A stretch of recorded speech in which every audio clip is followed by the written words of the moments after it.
میرے بھائیوں اور بہنوں، آج ہم ایک ایسے شخص کے بارے میں بات کرنے والے ہیں جس کا نام سنتے ہی لوگوں کے دل کانپ جاتے ہیں، دلوں میں ایک غصہ بھر جاتا ہے۔ اس کا نام حجاج بن یوسف ہے۔ حجاج بن یوسف اس امت کا شاید ہی کوئی اور آدمی اتنا سخت مزاج، اتنا قہر بھرا کرنے والا گزرا ہو۔ اس کے فیصلے، اس کا غصہ اور اس کی حکومت سب کچھ لوگوں کو ڈرا دیتا تھا۔ لیکن عجیب بات یہ ہے کہ جتنا سخت وہ لوگوں پر تھا، اتنا ہی اپنے رب کے سامنے نرم تھا۔ کہتے ہیں کہ حجاج نے کبھی تہجد کو نہیں چھوڑا، پوری زندگی تہجد کا پابند رہا، تہجد پڑھتا رہا۔ رات کی تنہائیوں میں اکثر اس کی آواز سنائی دیتی تھی، قرآن کریم کی تلاوت کی۔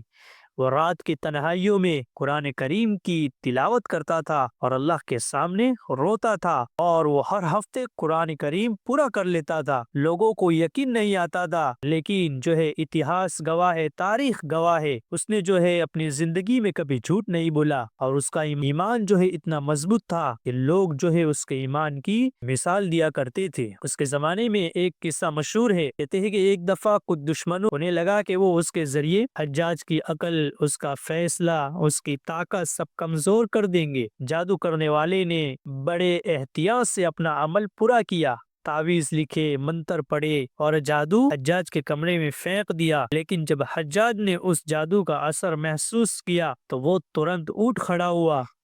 اس نے فوراً وضو کیا قبلہ کی طرف اور قرآن کریم کی تلاوت شروع کر دی۔ کچھ دیر بعد جیسے کوئی نازک سے پردہ پھٹ گیا ہو، جیسے کوئی چاروں طرف سے بند طاقت ایک دم بکھر گئی ہو۔ جن لوگوں نے جادو کیا تھا وہ خود ڈر گئے۔ انہوں نے کہا، اس آدمی کا ایمان اتنا مضبوط ہے کہ جادو بھی اس پر۔ میرے بھائیو اور دوستو، یہ واقعہ ہمیں ایک گہرا سبق دیتا ہے۔ وہ سبق کیا ہے؟ وہ سبق یہ ہے کہ انسان چاہے دنیا کی نظروں میں کتنا بھی سخت، کتنا بھی قہر جیسا کیوں نہ ہو، اللہ کے سامنے جھکنے والے دل ہی اصلی طاقت رکھتا ہے۔ میرے بھائیو، حجاج کا ایمان کتنا مضبوط تھا، اللہ پر اس کو کتنا یقین تھا، جادو جیسا عمل بھی اس کے سامنے ٹھہر نہ پایا، ٹوٹ گیا۔ میرے بھائیو، یقین میں وہ طاقت ہے، یقین میں وہ تاثیر ہے۔ ہاں میرے بھائیو، صحابہ کرام کا ایمان کتنا مضبوط تھا کہ پہاڑ اپنی جگہ سے ہل سکتا تھا، لیکن ان کے ایمان میں ذرہ برابر بھی فرق نہیں آتا تھا۔ آج میرے بھائیو، ہمارے اندر سب سے بڑی کمزوری یہی ہے کہ ہمارا یقین کمزور ہو چکا ہے۔ ہمیں جنت جہنم کا بھی یقین نہیں ہے۔ ہمیں تو اس بات کا شک ہونے لگتا ہے کہ کیا جنت بھی ہے یا نہیں، جہنم بھی ہے یا نہیں۔ اسی لیے تو ہم اللہ کی نافرمانیاں کرتے رہتے ہیں، اللہ کو ناراض کرتے رہتے ہیں، دنیا میں مصروف ہوتے رہتے ہیں، دنیا کے پیچھے بھاگتے رہتے ہیں۔ کیوں؟ یقین کی کمزوری کی وجہ سے۔ جس دن ہمارے دلوں میں اللہ کا یقین بیٹھ جائے گا، اللہ کے رسول کا یقین بیٹھ جائے گا، آخرت کا یقین بیٹھ جائے گا، جنت کا یقین بیٹھ جائے گا، اس وقت پھر ہمارا ہر کام اللہ کو راضی کرنے والے کام ہوں گے، اللہ کے احکام کے مطابق ہوں گے، نبی کریم صلی اللہ علیہ وسلم کے طریقوں کے مطابق ہوں گے۔ اس لیے میرے بھائیو، ہمیں سب سے پہلے یقین بنانے کی ضرورت ہے۔ یقین میں اللہ نے بہت طاقت رکھی ہے۔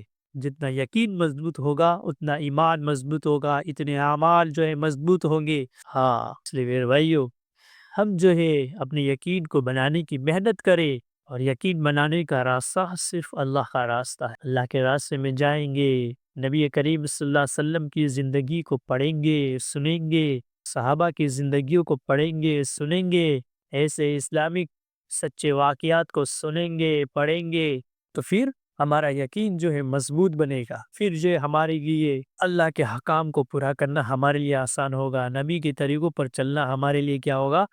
آسان ہوگا۔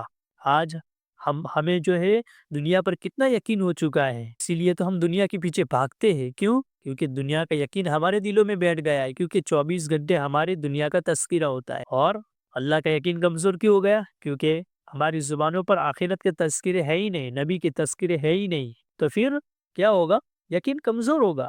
اس لیے میرے بھائیو، ہم ایسے اسلامی سچے واقعات کو خود بھی سنے، پڑھے، سمجھے، اور اپنے بہن بھائیوں کو بھی شیئر کرے، ان کو بھی سنائے، تاکہ ان کا بھی یقین مضبوط بنے، ان کی زندگی بدلنے کا ذریعہ بنے۔ اللہ تبارک و تعالی ہمیں کا یقین کامل یقین نصیب فرمائے، مضبوط یقین جو ہے نصیب فرمائے۔